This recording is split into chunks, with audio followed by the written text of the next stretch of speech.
Hello, wherever you are on this funny, it is funny, humorous, it is humorous, planet of ours called Earth.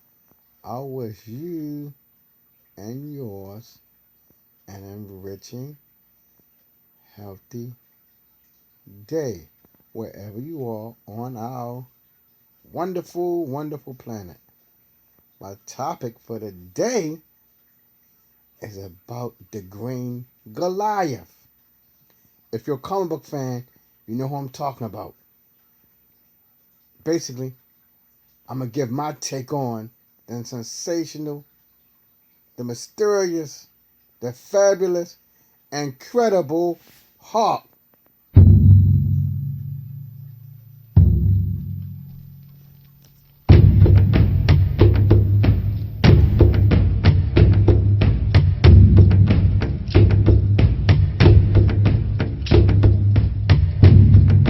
The Incredible Hulk.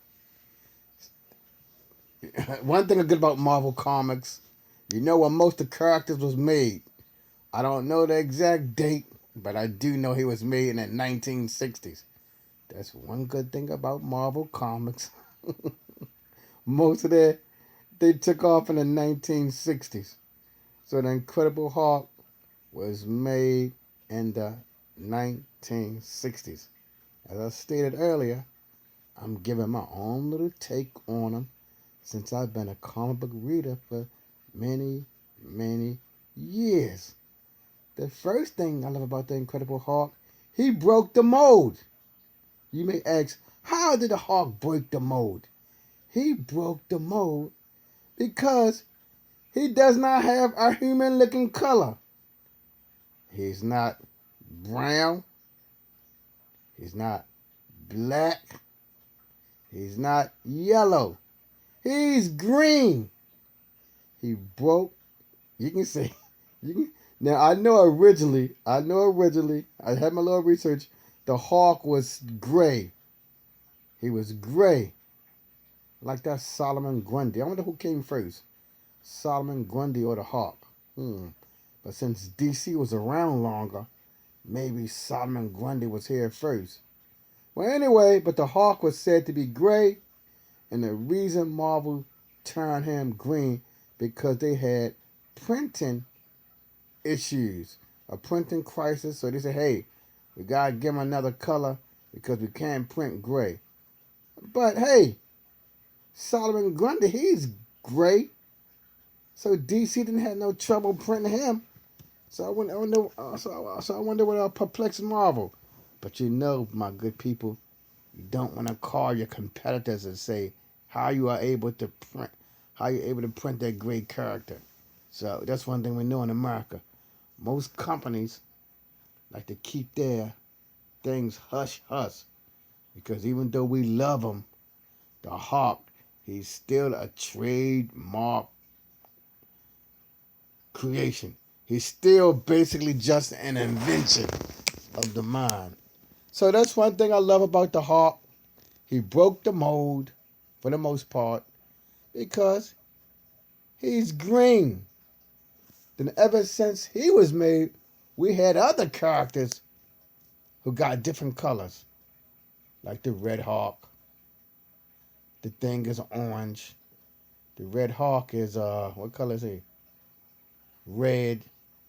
We got Colossus, and I guess there's a number of more, but I give you a basic idea of characters who don't have the normal skin tone of a human being. So that's the first thing. He's green. That made a huge impact in the creation of future heroes and villains in the future. My second thing I love about the Hawk, he's based off of a horror movie character.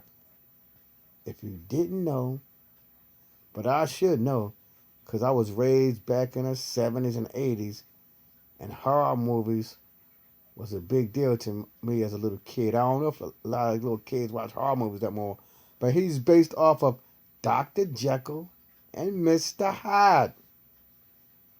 Mr. Hyde In this case, it's Robert Bruce Banner.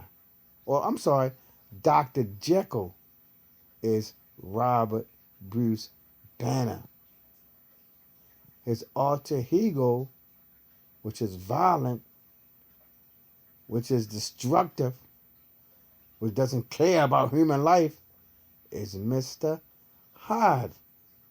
And I think Mr. Hyde has greater abilities than a typical person.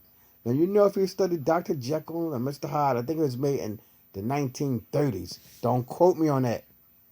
But he was created in the earlier incarnation of television, where they did not have a whole lot of special effects. Later on, in updated movies, when they make Mr. Hyde, he is a behemoth. He is a superhumanly strong individual.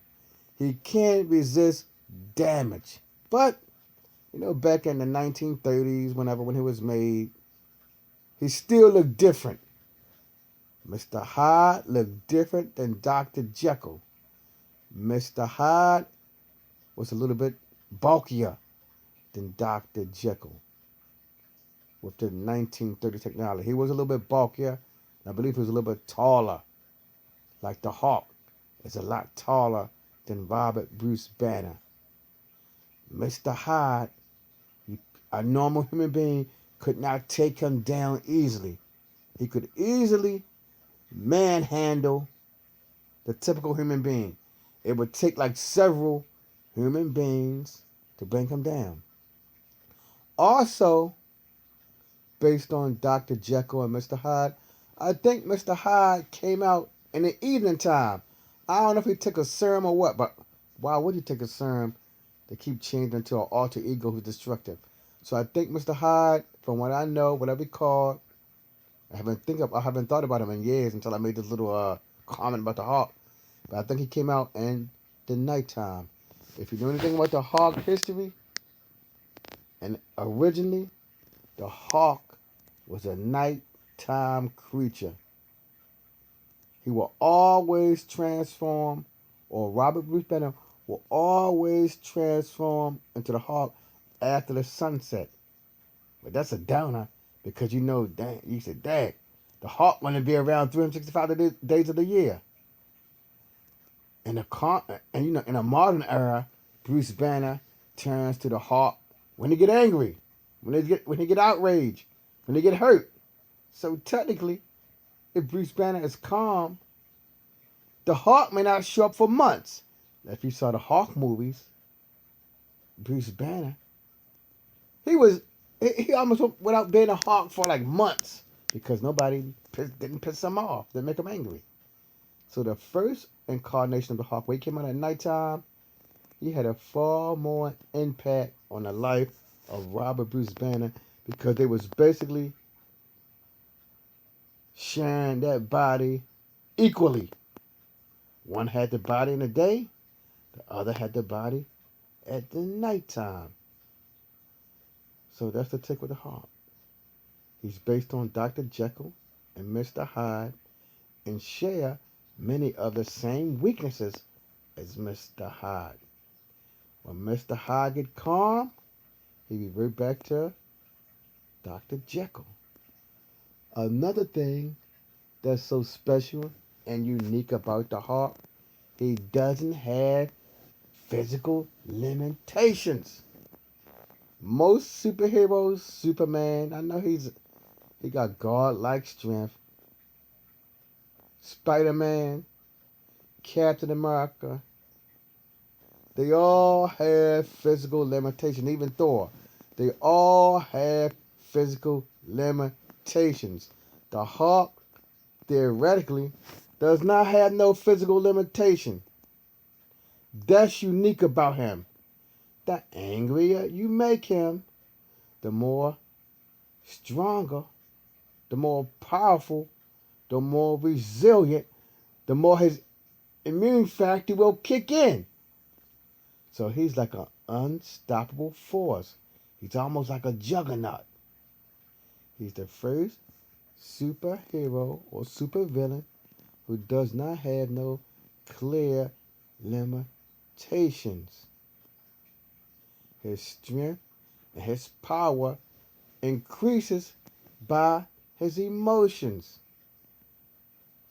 If you upset him, one hand he may be able to lift over 100 tons. You keep getting him angry and angry, he probably can lift 500 tons or 1,000 tons. So that's what's special and unique about the hawk.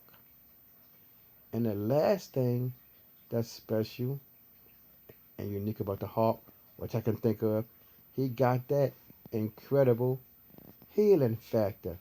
The healing factor definitely was displayed during the 1990s. That's when Marvel really kicked in with his healing factor. He's just not invulnerable. The reason he's invulnerable because he got that quick healing factor that make him heal quickly. He gets stabbed by Wolverine claws, especially after 1990, he will heal instantly. Wolverine may be able to penetrate his skin, but after he pull them claws out, the Hawk may instantly be healed. Instantly. Okay, my people, I don't like to go on and on and on. I like to keep it short and brief. So those are some of the reasons why I like the Hawk. What make him special and unique. If you can think of anything that make the Hawk special and unique that I didn't cover in my little brief discussion about him, please give me a comment. I know some other minor things about the Hawk too. He can see astral forms. He got superhuman speed. He can run 300 miles an hour. That's superhuman speed. He got the most powerful leg muscles out of anyone. He can jump higher than Hercules. He can jump higher than Thor. He can jump higher than the Thing and She-Hulk. He got the most powerful leg muscles in comic book history.